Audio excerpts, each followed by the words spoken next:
Salut și bun venit la un nou tutorial. Astăzi îți voi arăta cum să faci descrierea unui produs cu ajutorul inteligenței artificiale, mai exact cu ChatGPT. Dar înainte să începem, nu uita să dai un like și un subscribe pentru a fi la curent cu cele mai noi videoclipuri legate de dropshipping. În primul rând intrăm pe Google și scriem ChatGPT, dăm să ne facem un cont, eu deja am cont, iar aici îi vom cere lui ChatGPT să ne facă o scurtă descriere care să atragă clienți pentru produsul nostru. Eu am ales ca și produs umidificatorul acesta. După cum puteți vedea, ChatGPT mi-a făcut o scurtă descriere, iar noi o vom lua și o vom pune în descrierea produsului. Desigur vom face câteva modificări. E pe headline, dăm pe paragraf. Iar aici puteți încerca și AI-ul celor de la Shopify. Scriem de exemplu Flame, produsul nostru în engleză, și dăm să genereze text. Uitați, iar aici putem să luăm textul acesta, să-l traducem și să-l adăugăm în descriere. Adică avem o altă variantă dacă nu ne convine cea de la ChatGPT. Uitați, dar vom rămâne cu cea de la ChatGPT. Bun, iar acum vom avea nevoie de câteva avantaje. Îi cerem ChatGPT să ne spună câteva avantaje despre acest umidificator. Acum că ne-a dat și avantajele, le vom copia și vom adăuga aici ce avantaje îți poate aduce acest produs. Iar acum copiați aici avantajele, iar în loc de 1, 2, 3 puteți să puneți pur și simplu puncte, bullet list, de exemplu. Mie unul îmi place mult mai mult treaba asta. Iar acum vom bolda puțin și titlul acesta și cu puțin italic. Iar după ce am pus avantajele, vom avea nevoie să punem un GIF cu produsul nostru. De exemplu, ori intrăm pe pagina produsului și căutăm un video, îl descărcăm și îl facem GIF, ori putem să căutăm pe Google Flame Umidifier GIF.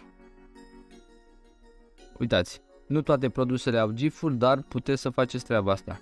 Iar aici luăm unul care ne place și bine ar fi fără logo acesta în colț.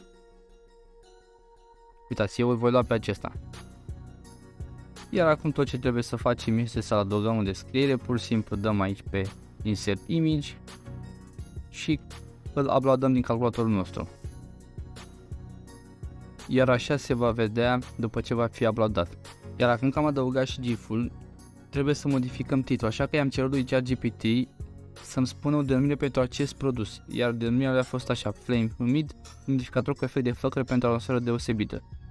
Un titlu chiar foarte bun. Vom adăuga aici. Dacă doriți să lăsați doar Flame Humid sau mai schimbați puțin din el.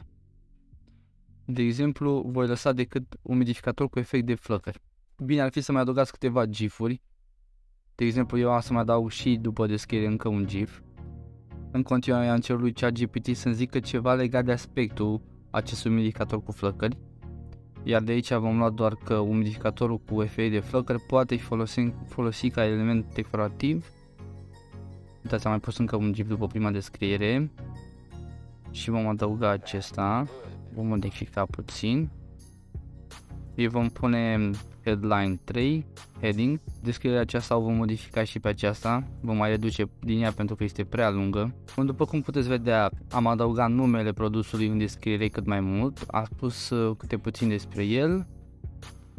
Iar acum vom lua din descrierea aceasta principală, că este ideală pentru utilizarea în timpul seriilor romantice. Vom lua acest text, vom șterge de aici și vom adăuga după ce am scris avantajele și dezavantajele.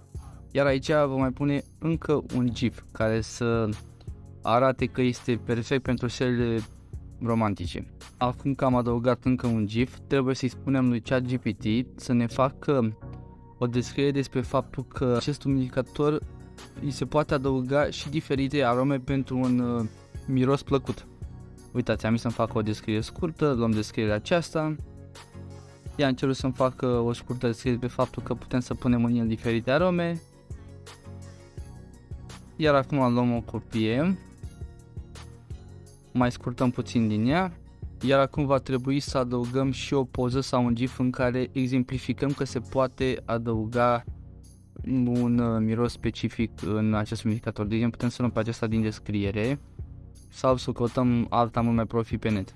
Bun, acum că am modificat puțin descrierea, am adăugat și o poză în care exemplificăm despre aromaterapie acestui modificator, trebuie să spunem și câteva specificații despre acest produs, iar acestea le vom lua de pe AliExpress, chiar de la specificații, să zic așa, sau din descriere, depinde. Da, capacitatea este de 180 de ml, deci vom scrie așa, să punem bullet list-ul, capacitate 180 de ml, culoarea flăcării este galbenă, dar poate fi în diverse culori, deci culoarea punem galben sau portocaliu, iar utilizatorii pot alege ce produs să-și cumpere, deoarece la varianta Pro ai mai multe culori. Timpul de folosire între 9 și 12 ore, timpul de funcționare este între 9 și 12 ore, este prevăzut cu un cablu USB, deci trebuie să spunem și asta, modul de încărcare USB și câți mililitri de apă consumă pe oră, între 15 și 20. Consum pe oră 15-20 ml. Este suficient și materialul este din plastic. Iar acum să scriem ce include acest produs, ce primim când comandăm. Primim clar un difuzor, adică flame humid, primim USB-ul în care să încărcăm umidificatorul și instrucțiunile, care acestea vor fi desigur în limba engleză, dacă vreți să precizați și treaba asta. Acum că am terminat cu descrierea, haideți să vedem cum arată un mic preview. Uitați, cam așa ar arăta după ce terminăm. Uitați cât de bine arată și cu aceste gif-uri. Acestea le vom scoate, iar acum va trebui să modificăm imaginea, deoarece aceste imagini nu sunt profi, să zic, nu o conferă garanție deloc. Pur și simplu intrăm pe pagina produsului, dăm la recenzii și alegem aici ce imagine ne-ar conveni nouă cel mai mult, deoarece acestea sunt poze reale. Uitați, o să iau pe aceasta, aici aveți pentru varianta cu mai multe culori, iar în caz că produsul voastră nu are nicio recenzie, căutați și pe Amazon și pe Alibaba, pe multe site-uri până găsiți poze.